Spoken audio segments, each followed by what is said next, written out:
Well, Uber's latest report on sexual assaults has women taking a closer look at how they use the ride-sharing app and what they can do to keep themselves safe. Elizabeth Fry has the story.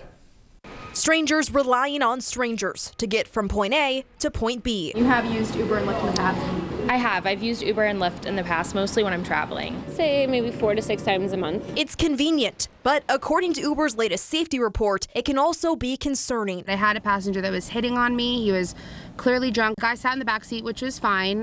But when we got to his house, he was like, well, do you want to come in and have a drink? And I was like, you know what? No, I got to keep going. The report revealing that in 2018, there was over 3,000 sexual assaults on drivers and riders. 235 of those instances happened to be rapes. It's definitely scary. I always kind of think about it, especially when you're in a city and you don't really know anyone. And so if something were to happen, where would you go? Who would you call? The report states that drivers go through extensive background checks, but with both parties hiding behind digital profiles, nothing is ever 100% secure. There are people who will do bad things no matter what. That's why both drivers and riders have taken things into their own hands to make sure that everyone arrives at their destination safely. I do text my sister or mom, just letting them know I'm in my Lyft. I make sure I always verify the passenger's name, verify where they're going, make sure I do have the right passenger in my car. I always try and send my location with a loved one, usually like my fiance or a family member,